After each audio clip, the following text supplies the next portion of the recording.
Asset location, where you should invest your money in what account. One of my biggest pet peeves is for lazy advisors who are getting paid a fee to put a client in a portfolio, 50% stocks, 50% bonds, in 3 different buckets. You got your tax deferred, you got your taxable, and you got your tax free.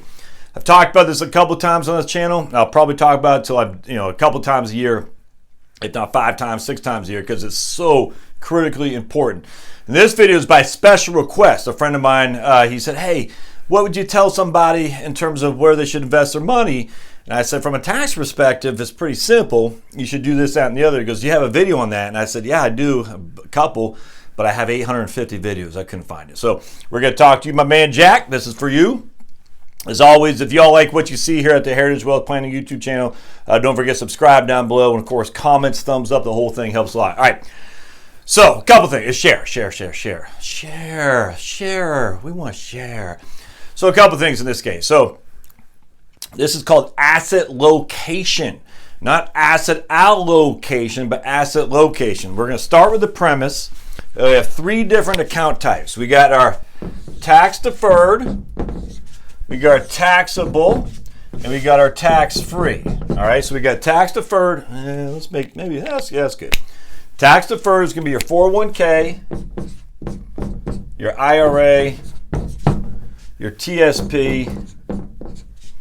What else am I in a 403b? All right, so that's tax deferred. All that means is you got a tax deduction on the front end potentially, but you haven't had to pay. And annuities would fall in this too. I don't really want. Well, I guess you could annuities. I guess we could use that. Annuities. Yeah, I mean they definitely are tax deferred. That just means when money comes out, you're paying income tax on it. Just an annuity concept. Remember, it's always LIFO. So LIFO means last in, first out. And for annuities, the last in is always the interest. Just remember that anything that comes from an annuity will always be taxable first and then your principal later. Unlike a Roth, where you can take your principal out first and your gains later. So an annuity is always LIFO, last in, first out. All right, that simply means you're going to pay tax before you get your principal back. All this other stuff, essentially, especially if you got a tax deduction on the front end, is all taxable as ordinary income every single time you take a distribution. So it's taxable as OI. Can you all see that? And it might be in that. See that little thing. OI, that stands for ordinary income. And that means it's taxable to whatever your marginal tax bracket is, which is the worst taxes you could pay. All right, so then you got taxable, and that's going to be just brokerage accounts. I mean, just after tax money goes into an account, and you might get a 1099. It might be what you have at the bank. You don't get any tax deduction on the front. It might be tax exempt bonds. You don't get any deduction on the front end. You don't get any benefit on the back end. There's no deduction on the back end. It's just you put money in, you got to pay tax on it. If you make a sale, you got to pay tax on it. If you get income, you got to pay tax on it. If there's income within the fund that you're investing in, you got to pay tax on it. That's just taxable accounts. Again, that could be a bank. That could be a brokerage. That could be individual bonds or stocks you own. I mean, it could be mutual funds, it could be anything. I mean, just there is no benefit to get. You don't get any tax benefit on the front end, and you basically don't get any tax benefit on the back end because if you sell something that's up for a gain, you'll pay tax on it. Now, in this case, you do get a $3,000. Oh, it's not $3,000. $3,000 loss if you sell something at a loss that you can use against ordinary income. So there is a benefit in that regard. But anyway, that's a taxable account. Now here's just your Roth. All right. Now some people say life insurance. Life insurance is a different animal. We're not using life insurance in the context of this right here. And the reason for that is because you got to die to get it. Now, there will be a lot of agents say, oh, you can take a loan against it tax-free. Frankly, I find that to work very, not nearly as much as advertised. Yes, there are people who can use loans against life insurance, get it tax-free. It's almost like a 72T. I've seen that work on occasion, but I've seen it not work a lot more. I don't recommend people doing that. So, all right, so those are 3 buckets: tax deferred, taxable, and tax free. All right. And again, we're just looking at your Roth as your tax free, your 401k/IRAs, your tax deferred, and then obviously your taxable account. So let's spray this off and make that a little bit bigger this time. So the question is, not just for retirement, but really for anybody, how should they invest their money in these 3 different buckets? And I'll say this till I'm blue in the face because just you don't need to understand this. So let's go back to so what happens typically is your it's not going to work very well. Typically your tax deferred account is your biggest. There we go, sweet. Is your biggest account, all right? Your Roth usually is dwarfed by the tax deferred, and then you get your taxable accounts here. And typically tax deferred is the biggest account, and a lot of times it'll be this, and I guess what I've seen a lot of times, this will usually be bigger than a Roth, and a lot of times a lot of people don't have a Roth, all right? So that's typically how it works. Now what we want though, from a tax perspective, I don't even care what your tax bracket is we want this. We want all your bonds in here, all right? All your bonds. We want all your bonds. No tax exempt bonds here, none. No tax exempt bonds there, please. And the reason for that is simple, because whatever comes out of here is coming out taxed as ordinary income. All right, so if you have bonds, tax exempt bonds in here, tax exempt bonds always pay a lower yield than taxable bonds, all right? They always do. And so what happens in this case is anything that's in here is coming out as taxable as ordinary income, anything.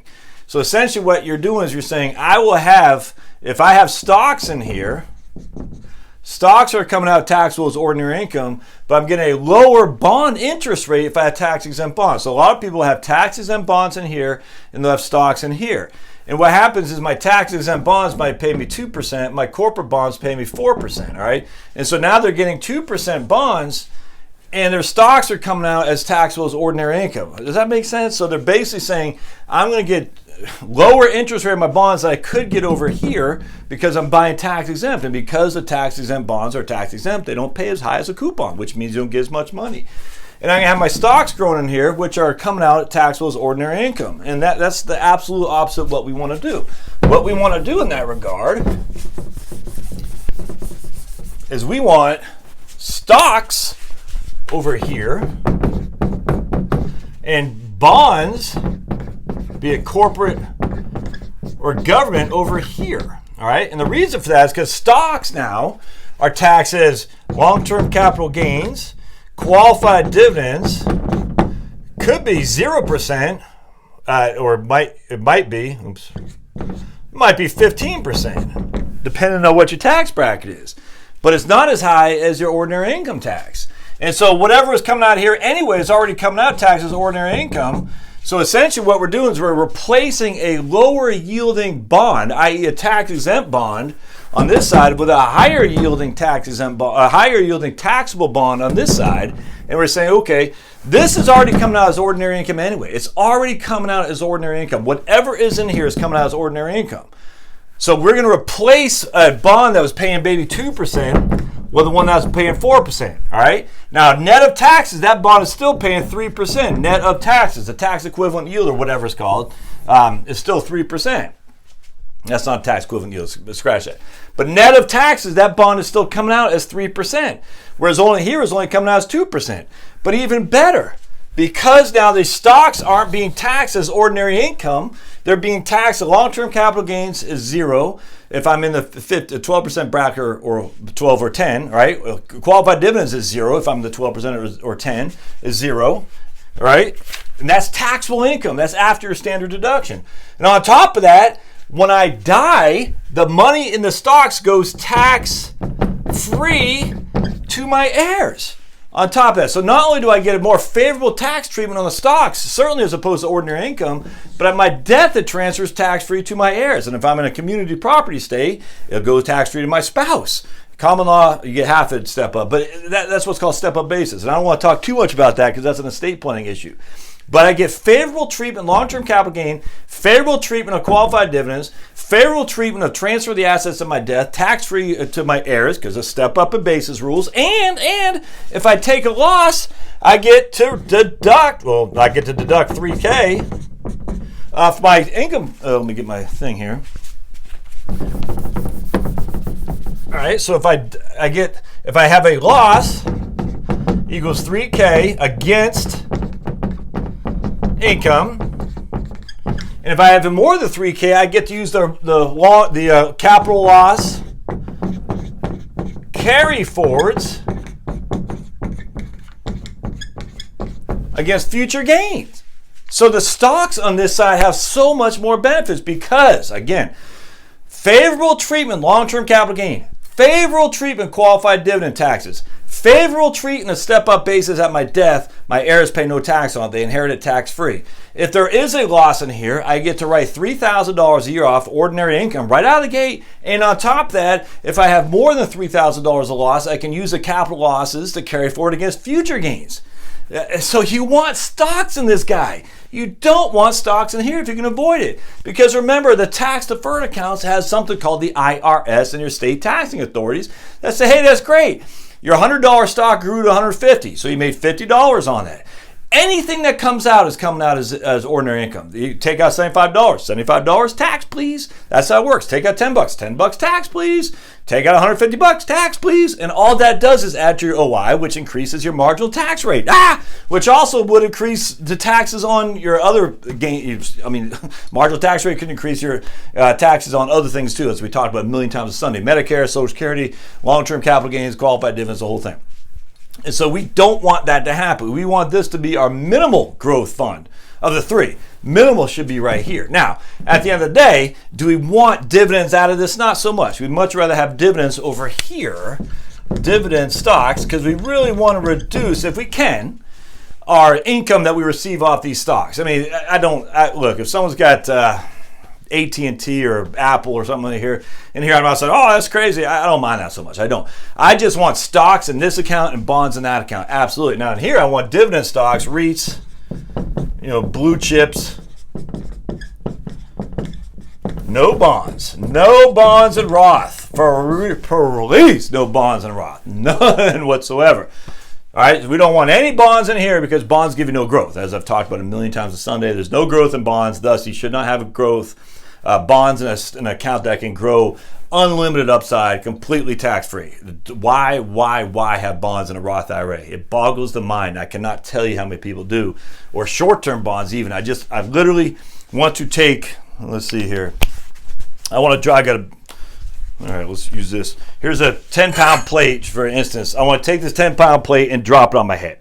Actually, that probably wouldn't kill me because my head's so thick anyway.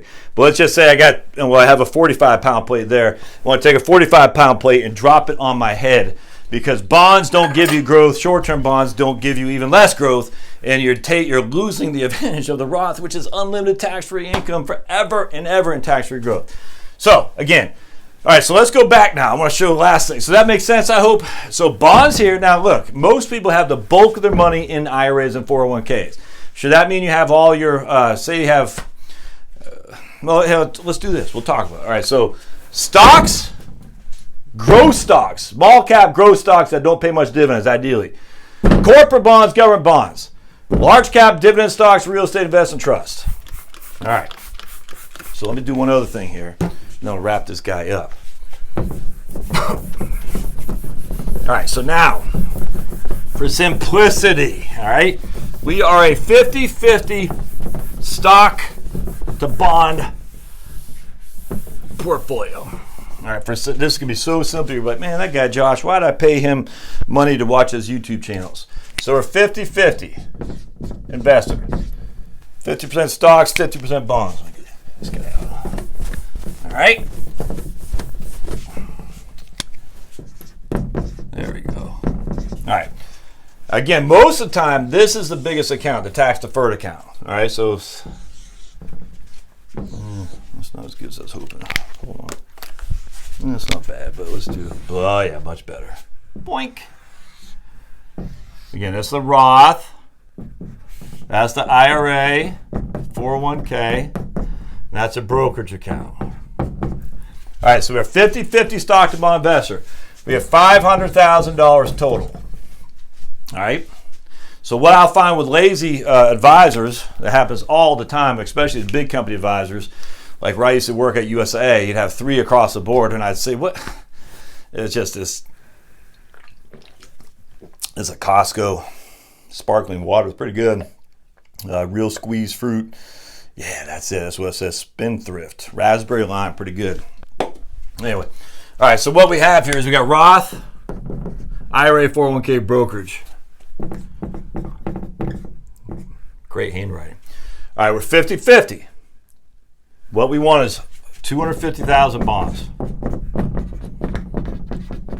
125,000 growth stocks. 125,000 dividend REIT stocks. If that's us, 50-50, that's the way the portfolio should be broken up for asset location to take advantage of the tax code. Unlimited growth with dividends, which don't yield an income because it's in a Roth. It yields an income, but it doesn't matter. It's tax-free.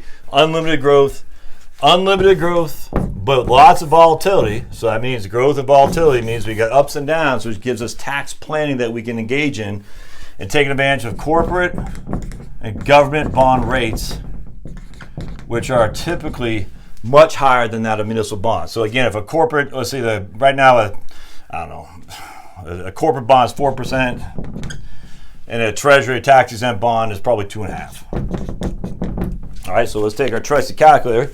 Say we're in the 12% tax bracket, and we're paying on ordinary income 4% minus. So our net after-tax return on this guy is 3.52. All right, and yet 2.5 is all we can get in tax exempt. So again, going back to the old way of doing things, I have tax exempt bonds. What's your yield? 2.5. What's my yield on corporate bonds? 4. After my taxes, if I'm in a 12% bracket, my net return to me is 3.52, which is significantly higher than that. In fact, that's what, 60% higher return. All right. Now people are buying more risk. Maybe, I don't know. I haven't looked at individual bonds, and I imagine you haven't either. But just remember, we don't want tax exempt. No tax exempt bonds. None. No bonds. No tax exempt bonds anywhere. Nowhere at all. No bonds. I get my man Alberto say he's got 5% TE bonds. Look, that's fantastic. When I was a broker, when I first started out, you could get University of Virginia hospital bonds at 5.5 at issue. I mean, that's a smoking deal. I mean, if you have them, I'm not going to tell you sell them. Not in the least. You're not getting those now. I'm telling you right now, not with a significant premium, and that means you're paying a much higher value for the bond than it's going to mature, than the par value. And you might get it for 12.5 when it matures at 10. All right, so that's the nature of the bonds. So anyway, growth stocks, small to no dividends, but if you do have growth stocks or any kind of stocks with a dividend, again, I'm not going to kill you. Not. If the market goes down, you sell. Lock your gains. Lock the gains if the market goes down. Market goes up, you just let those suckers ride, man. Let them ride. Now, if you do have to sell, that will be sold at long-term capital gains, which depending on your tax bracket might be 0, might be 15, and if you're Mr. Burns, it might be a 23.8 when you factor in the Obamacare surtax. Anyway, I hope that makes sense. Jack, I hope that makes sense to you, my man. But anyway, for all of you guys, asset location is a new thing. So if you got a guy that you're working with who's not talking about this stuff, and you just got to find somebody else. There's no other way around that because that's nuts. If you're doing with a big firm, the big firms out there, and they just say, "Hi, Mrs. Smith, we'll do this 50-50 stocks, 50-50 bonds. We'll put you in 3 different accounts." No. No. I'd say, well, what about asset location? Oh, yeah, well, that's, bye. Hope this helps. As always, you like what you see, subscribe down below, thumbs up, share the video. If this is helpful to you, you find value in it, and you want to donate to the cause, just go to the website at heritagewealthplanning.com, and there's a little button on the very bottom of every single webpage I do that says donate. And by all means, do so. We'll see you next time. Thanks, guys.